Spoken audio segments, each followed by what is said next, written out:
Hey guys, it's me, Dyna.I. Welcome on my channel, and you are on my balcony. And if you may ask why you are in my balcony, it's because the lighting is great, and recently I have bought a dresser. Bear with me. I bought a dresser, or like my parents did, to put, like, to store stuff, I guess. And I can put stuff on it, and I can put my camera to film, and the lighting is amazing. Like, I have like windows everywhere, and the only place I have like a curtain, it's right in front of me, and like the rest, it's basically windows. So I have like natural light. As you saw in the title, today we are going to do the February topic, and that is that I am going to give you my top 10 all-time favorite books.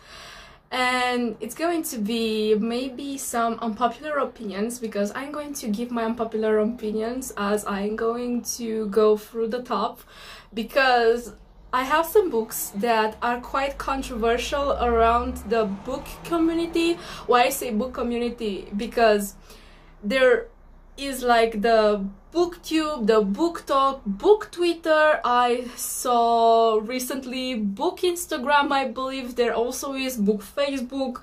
So book community in general, like, the opinions are different. Some people might share some feelings about certain books, and that is very fine. But I made a list of what I am thinking based on my recent reads that are my favorite all-time books.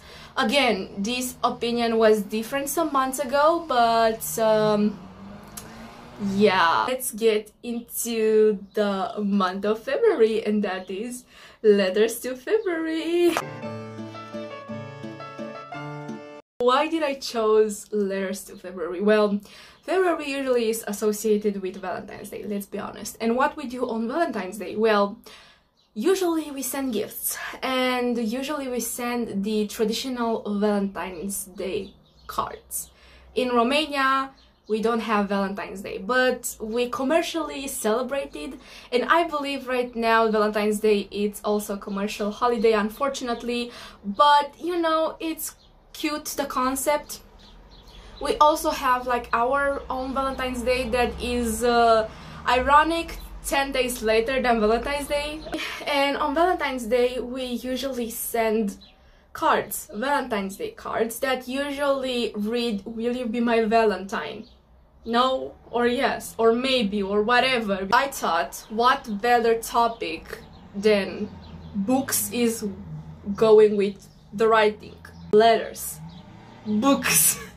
So yeah, Valentine's Day, I thought, or just the month February in general, it's perfect to talk about my books. And you know, because for my subscribers, you know, my all-time favorite thing, it's like basically review books, even though I haven't done many. As I've told you already, February, it's usually known as Valentine's Day month. It's not one day, it's basically 1 month.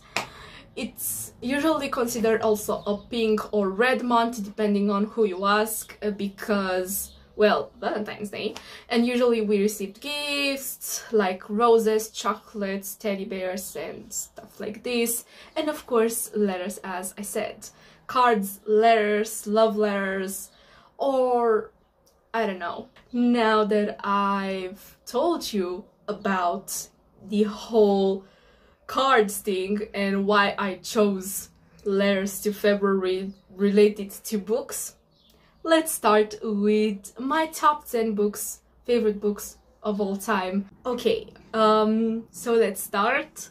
At number 10 we have Jane Eyre by Charlotte Bronte, and I think I pronounced it wrong. I have a lot to say about this book and why it's on the 10th place. Some people may not know about Jane Eyre, and I'm sorry you don't know about this beauty, this classic beauty, because this is a classic. And that book basically opened my love for literature, and that book is amazing. Unfortunately, years have passed since I've read that book, and I didn't read it since then. Like, it wasn't only one time, but I appreciate it so much because this book basically opened my eyes for literature. So if you don't know about the plot of Jane Eyre, it's basically about Jane Eyre, that it's basically an orphan, and she's adopted by her aunt and uncle that have also children, so basically Jane's cousins, and they treat her very badly, and in the end she somehow ends in a boarding school, and some bad stuff also happens there, but also some good stuff as well, some sad stuff. I'm not going to spoil it. And basically what happens there is that Jane learns to be like her own woman, and by the end, when she is, I believe, 18 to 19, but I think it was 18, well, she becomes a teacher, and her first gig, let's say, it's for a nobleman called Mr. Rochester. Jane becomes like the governess of his 8-year-old daughter that he had from like an adventure, but things get a bit, you know, not spicy, but interesting after Jane goes to where he lives and stuff happens. I'm going to let you have the surprise. Jane Eyre, an amazing book, a great book. Please read it if you have the chance. You will be surprised by the plot. At number 9, we have Dear Evan Hansen, the novel. If you don't know, but I think you know, Dear Evan Hansen is also a novel, a musical, and now a movie. So basically the plot is that there is this boy, Evan, and he has social anxiety, okay? And he goes to see a therapist and stuff like this. And he is at school, like he is in like his senior year. And he has this homework from therapist to basically write to himself, like letters. See? Letters. And right when he is about to print his letter, Connor Murphy enters the room, and Connor Murphy is known to be like the emo kid. I'm sorry to say that, but he kinda is an emo kid, or was, because spoiler alert, he dies in the book, and basically the death of Connor has to do with Evan's letter, and Evan somehow pretends to be Connor's friend because Connor didn't have any friends, but he kind of have one friend. But it's at number 9. Dear Evan Hansen, it's a cute story, and basically I liked the story more because I really liked the whole movement. I think I also said that on Instagram, because I have like a highlight where I also give my opinions and rate books, and basically I say what I like about them and what I don't like about them. And at Dear Evan Hansen I said the whole plot with you will be found and everything is going to be okay. I like Dear Evan Hansen for the plot. I like that Evan realizes his mistakes in the end, and I know what it is to be basically a child, because okay, a teenager, not really a child, but you got the message, to be a teenage where nobody really understands you, and really brought me like inner peace, even if it's not the most cheerful story out there. I like it, I like the message. It's just a chill story, and you might like it. At number 8, we have Assassin's Creed Unity. So, if you didn't know, the games Assassin's Creed also have books based on their games.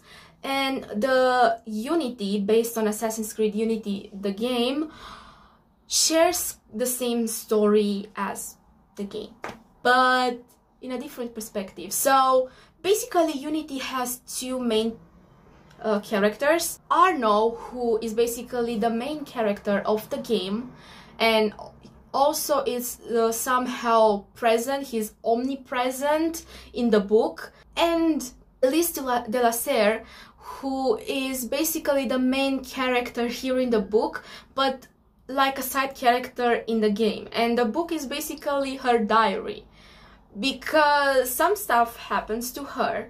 And we get to see that in the book. Arno basically reads her diary, and we see her life since she was a child until, well, and it's actually very touching. We see her thoughts, we see that she was at the boarding school, we see that her relationship with her mother was actually very close, and she was very touched when she died, because, spoiler, yes, her mother dies. And basically her father tries his best to take care of her, but at the same time it's hard because he is like the boss, the main boss. He is a Templar, alright? He is the main boss. I can't really remember what is it called to be like the most important person in like these types of creeds, assassins versus Templars, but he is, and she is like his predecessor. And that's when Arno comes in, because Arno is adopted by Elise's father, and Elise never saw Arno as her stepbrother or like a brother. Yeah, it's actually very interesting. You will see everything in the book. That's why it's also on the 8th place, because I really like that the book it's written in her perspective and not in Arno's, because usually the Assassin's Creed books depicts everything from the game with some lore put up here and there. But in Unity we see a female perspective. Besides the male perspective that we have in the game, we also see the female perspective of Elise, and I really liked that touch, and I really think that you should read the story. It's actually a very nice story, and you can also learn the plot for Assassin's Creed Unity even if you didn't play the game. And I think you will also learn the part of the Templars, and if you want to learn the part of Assassins, we can always play the game. On the 7th place we have the Witcher book series. So you probably already know what Witcher is. Geralt of Rivia, Jaskier, Yennefer, Triss, you know it.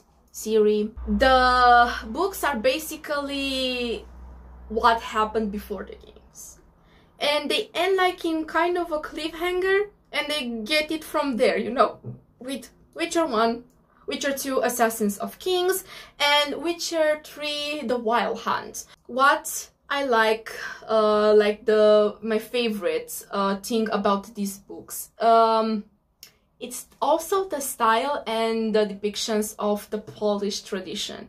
Because if you didn't know, Witcher is a Polish franchise. Because the author is Polish.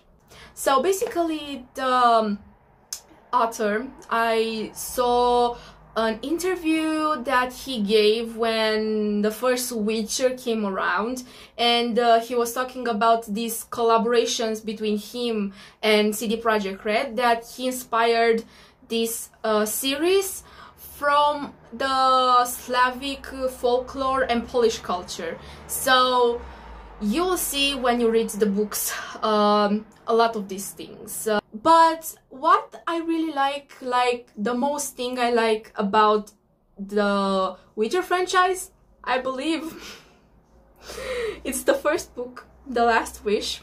You should read it because it's a funny book and it's a very great introduction to Witcher, the franchise itself. And I believe the fourth book, when I don't want to give you spoilers because Witcher, it's like a very big thing.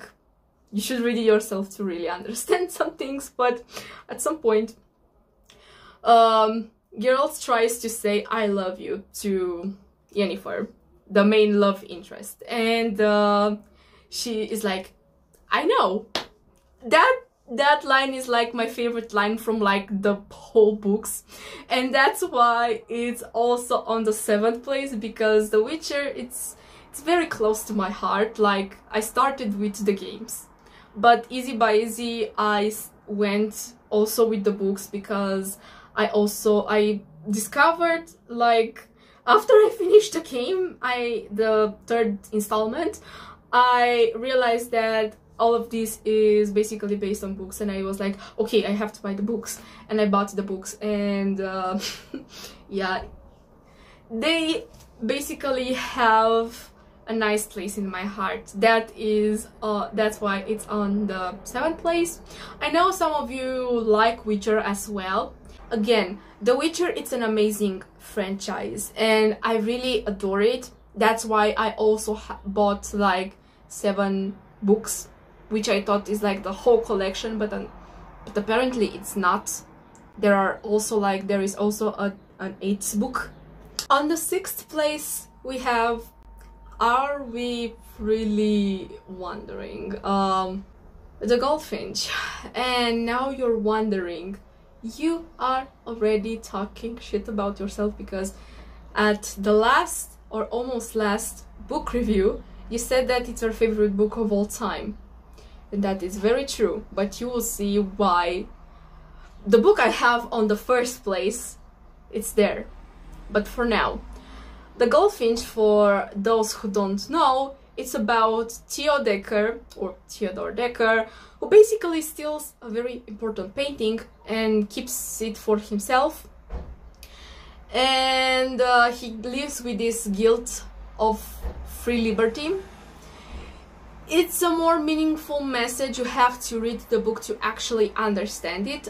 He also has Boris around him, who makes like the half of the Las Vegas plot. Basically, this is what it is about. And I also said that I really love Donna's writing style. I know for some people it's very underwhelming. I mean, she's the queen of dark academia. It's very understandable, but I like her writing style. It's detailed, it's kind of a dark, somber type of writing, but it's not really with harm. It's basically the reality. She's describing reality, and that's what I like. I like to read about reality in stories like this, like in The Goldfinch. The styling, it's very fit on. It's only on the 6th place because basically Boris, as I said, is basically a very misogynistic character. In the movie, he is not really, because yes, there is a movie based on The Goldfinch, but the movie has a lot of stuff that isn't there. Like, there is a character, a female character, who basically disappears from the movie. Basically her existence, it's deleted. So Boris, it's a bit misogynistic, he's abusive. Basically a very interesting book. I really love the plot, I really love the writing style. Deserves to be on the 6th place. It has really a very close place to my heart, especially Boris and Theo, as I said. At number 5, we have Red, White and Royal Blue by Casey McQuiston. So this book, it's very close to my heart because, first of all, it's queer, and I love queer books. Second of all, it's very interesting, like the plot itself, it's very interesting. And third of all, when I read it for the first time, I also got in my mind one of the most important projects of my life, which I am working on it at the moment speaking. It's a very dear book of mine. So the plot is basically that there are these two guys, the first son of the first female president of United States of America, Alex, and the Prince of Wales, Henry, and they basically are in quite of an enemy-ish relationship until at one point something happens and they fall in love and they get together. At first it's secret, but then it's not so secret anymore and the whole world knows.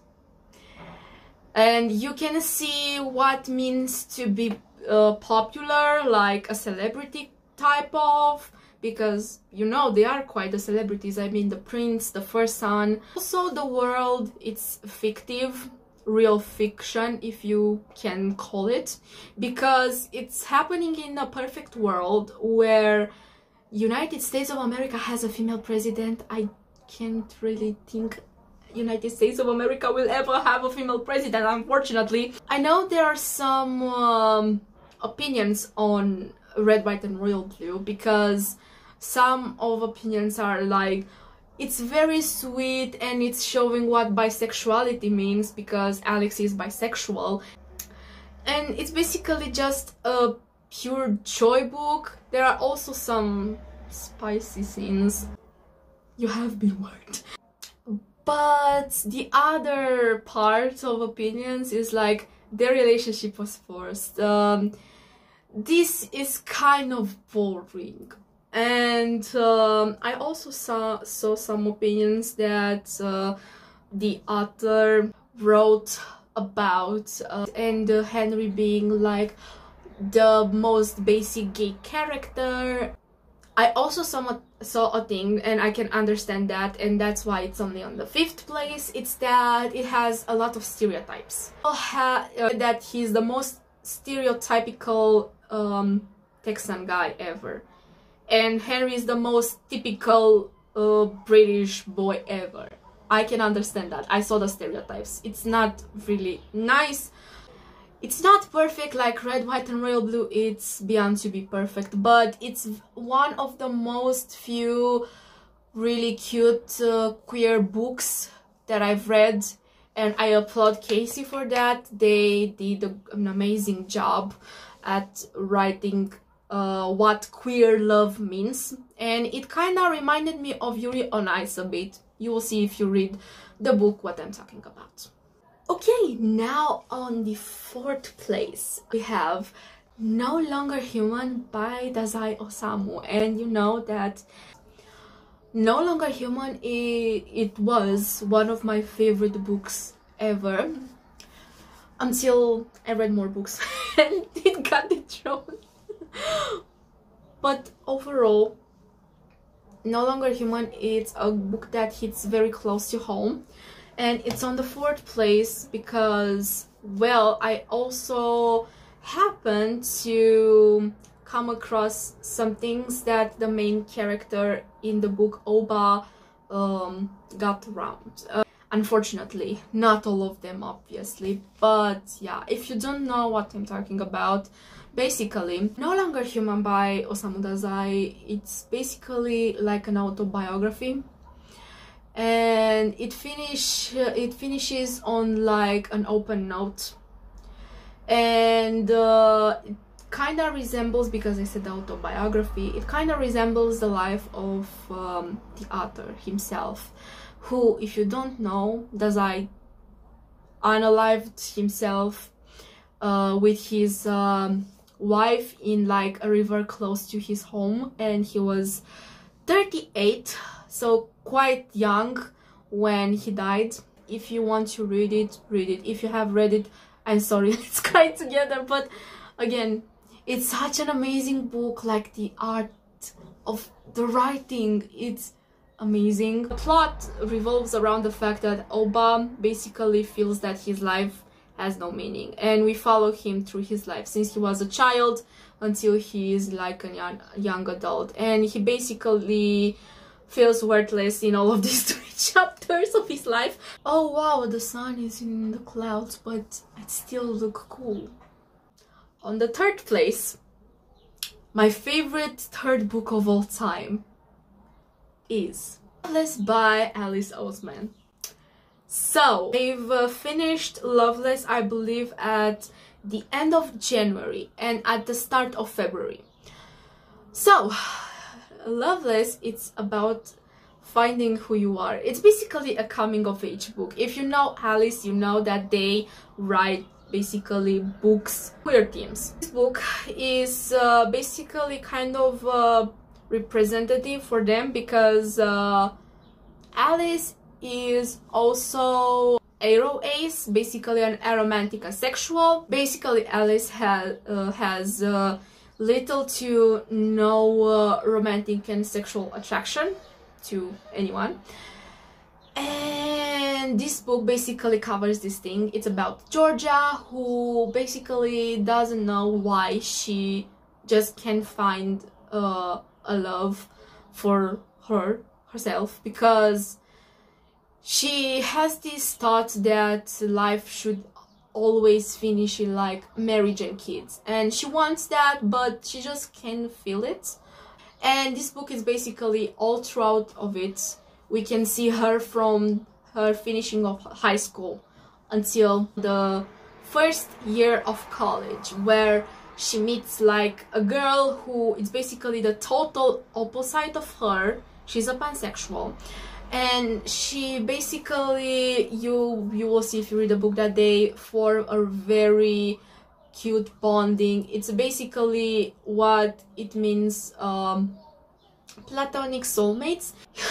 You'll see, you have to read the book. Basically, I kinda cried because some things really hit close to home, because I am on the A spectrum. I am a pansexual, but I am also a demisexual, which happens to be on the A spectrum. I really actually found some things very close to home.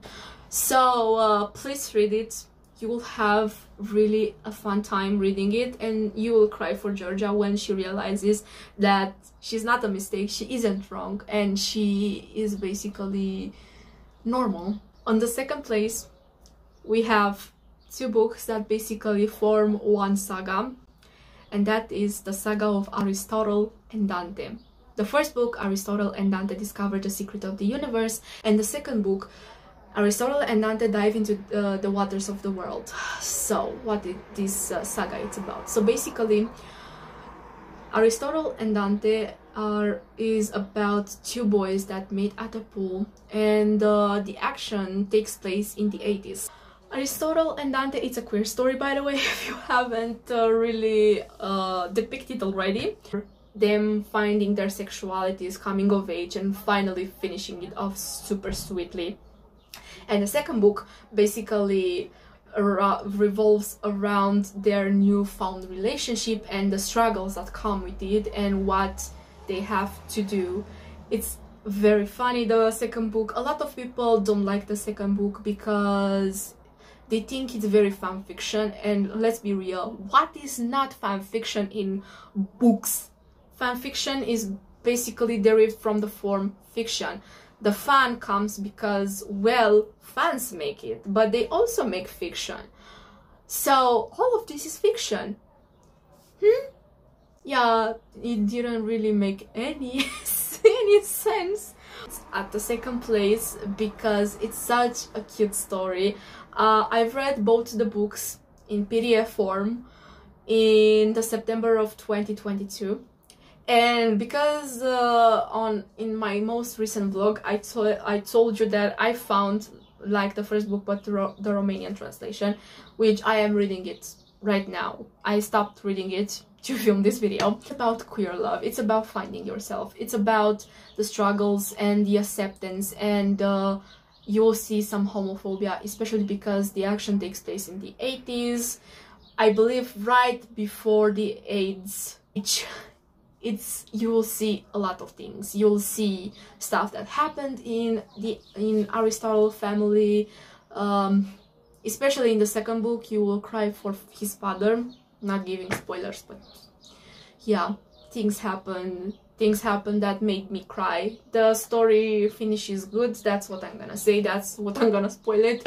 It's going to finish good, and just read it if you haven't. It's basically a queer, joyful story, which I believe some people can find themselves. I know some people also have this as their favorite book, and I'm so happy to announce that Heartstopper is my favorite book of all time. Technically, it's not a book, it's a graphic novel, but it's my favorite of all time. This book is basically queer young love. Happy queer young love. You can find yourself in Heartstopper through many characters. You feel represented by Charlie and Nick because they are the main character. There are a bunch of main characters. We have Tara and Darcy, who are both lesbians. We have Elle, who is transgender. We have Tao, who is British. You can also find yourself also through race, because Alice, again, as I said, they are very they put like the research into like all the sexualities, all the races, and to actually represent them correctly as well. Now, coming back to Heartstopper, if you don't know what Heartstopper is, it's basically the love story, or like the main plot, because there are a lot of plots, as I said. It's basically the main plot revolves around Charlie Springs and Nick Nelson, who boys meet, boys become friends, boys fall in love. Which, please read this graphic novel, I beg you. If you haven't already, just read it. It's very sweet, it's very joyful, and I'm so happy to finally see some good representation in queerness books. Again, all of the books that I've already mentioned here, like Red, White and Royal Blue and the Aristotle and Dante saga alongside Loveless, are very good queer books you can read. You can also find their representation for like struggles, like the characters go through a lot of struggles, especially Charlie. Charlie has an eating disorder. You will see if you read the story. If you read the story, you already know. So this was my top. It was all over the place, and I talked so much that the sun has already almost set, because you remember that the sun was like here, you can see, but it was on my face. Now it isn't. So this was the topic for February. I hope you like it. Don't forget to follow me on my social media that are linked down below if you want to see stuff from me and if you want to hear more from me, and subscribe with the bell to receive a notification every time I post. I was Zina, and I hope to see you soon. Goodbye!